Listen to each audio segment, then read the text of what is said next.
ഒരു ഡിസംബർ കൂടി കടന്നു പോകുമ്പോൾ പറയാൻ ഇത്ര മാത്രം. ജീവിതത്തിൽ ഒരുപാട് കാര്യങ്ങൾ പഠിച്ച വർഷം, വേണ്ടപ്പെട്ടവരൊക്കെ അപരിചിതരായ വർഷം, എല്ലാ നഷ്ടങ്ങൾക്കിടയിലും ജീവിക്കാൻ പഠിച്ച വർഷം, ആരില്ലെങ്കിലും നമ്മൾ മാത്രമേയുള്ളൂ എന്ന യാഥാർത്ഥ്യം മനസ്സിലാക്കിയ വർഷം, എന്നെ സ്നേഹിച്ചവരോടും മനസ്സിലാക്കിയവരോടും പരിഗണിച്ചവരോടും അവഗണിച്ചവരോടും സന്തോഷിപ്പിച്ചവരോടും സങ്കടപ്പെടുത്തിയവരോടും അതിലുപരി എന്നെ വെറുത്തവരോടും എല്ലാവരോടും സ്നേഹം മാത്രം.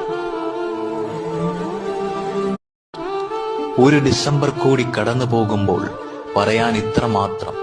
ജീവിതത്തിൽ ഒരുപാട് കാര്യങ്ങൾ പഠിച്ച വർഷം, വേണ്ടപ്പെട്ടവരൊക്കെ അപരിചിതരായ വർഷം, എല്ലാ നഷ്ടങ്ങൾക്കിടയിലും ജീവിക്കാൻ പഠിച്ച വർഷം, ആരില്ലെങ്കിലും നമ്മൾ മാത്രമേയുള്ളൂ എന്ന യാഥാർത്ഥ്യം മനസ്സിലാക്കിയ വർഷം, എന്നെ സ്നേഹിച്ചവരോടും മനസ്സിലാക്കിയവരോടും പരിഗണിച്ചവരോടും അവഗണിച്ചവരോടും സന്തോഷിപ്പിച്ചവരോടും സങ്കടപ്പെടുത്തിയവരോടും അതിലുപരി എന്നെ വെറുത്തവരോടും എല്ലാവരോടും സ്നേഹം മാത്രം.